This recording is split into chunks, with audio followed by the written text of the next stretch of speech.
Hello मेरे प्यारे बच्चों, आई होप कि आप सभी बहुत अच्छे होंगे। आपकी स्टडी भी बहुत अच्छी चल रही होगी।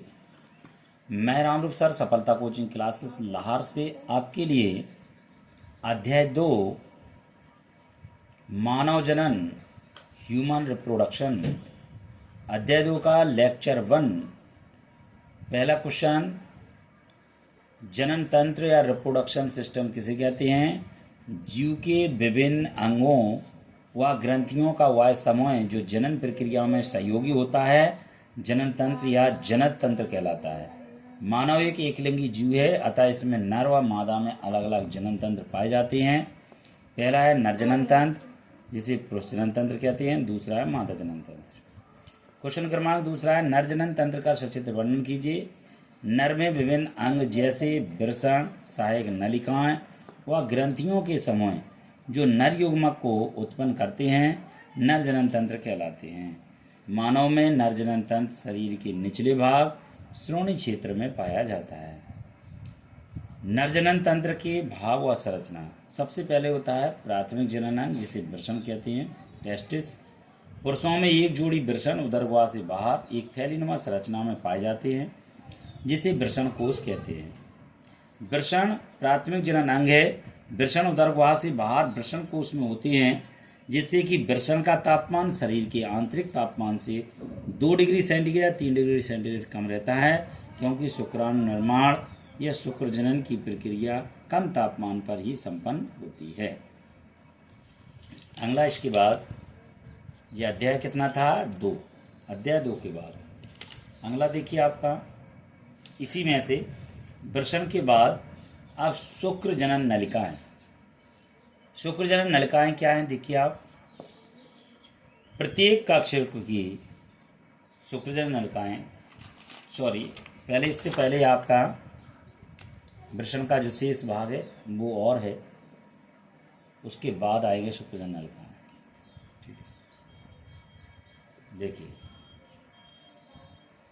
तो अभी देखिए, वृषण का आकार अंडाकार, वृषण अंडाकार 4 से 5 सेंटीमीटर लंबा और 2 से 3 सेंटीमीटर चौड़ा होता है। वृषण का आकार कैसा होता है? अंडाकार होता है, 4 से 5 सेंटीमीटर लंबा होता है, 2 से 3 सेंटीमीटर चौड़ा होता है। यह बाहर से 2 झिल्लियों से घिरा होता है। एक आंतरिक झिल्ली होती है। वृषण के अंदर अंतफलित होकर बहुत से कोष्ठों या कक्ष का निर्माण करती है, जिसमें 250 से 300 अंतरपल पाली होती हैं, जिसे वृषण पालियां कहते हैं। प्रत्येक कोष्ठ में 3 से 4 छोटी छोटी नलिकाएं होती हैं, जिसे शुक्रजनन नलिकाएं कहते हैं। इन्हीं में शुक्राणुओं का निर्माण होता है। इन्हीं में क्या होता है? शुक्राणुओं का निर्माण होता है। आगे देखिए, चित्र बना हुआ है। देखिए यहाँ सबसे पहले ये बना है वृषण। अब वृषण क्या करता है? ये वृषण टेस्टिस है। वृषण क्या करता है? कुंडलित संरचना बनाता है। इसमें कुंडलित संरचना बनी, जिसे अधिवृषण कहते हैं। एक कुंडलित संरचना ये जाती है शुक्र वाहिनिका वाहक नलिका।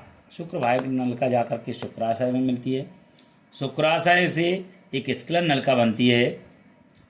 स्क्लन नलिका से आगे जाकर के प्रोस्टेट ग्रंथि और वोल्वो यूरेथ्रल या कॉपर ग्रंथि का निर्माण होता है। ये भाग आपका मूत्रजनन नलिका है, जो यहाँ से जो स्क्लन नलिका इस आगे जाकर के मूत्रजनन नलिका का निर्माण करती है। ये सेशन मुंड है, आगे का भाग यहाँ से, और ये पूरे भाग को कहते हैं सेशन पेनिस कहते हैं। ये नरजनन तंत्र का है, नीचे ऊपर नरजनन तंत्र का है, नीचे वृषण का है। वृषण में देखिए आप, जो आपकी ये बनी है बाहर की, जिसे कहते हैं ट्यूनिका। क्या कहते हैं? ट्यूनिका, जी लिखा है ट्यूनिका। और ट्यूनिका एल्यूजिनिया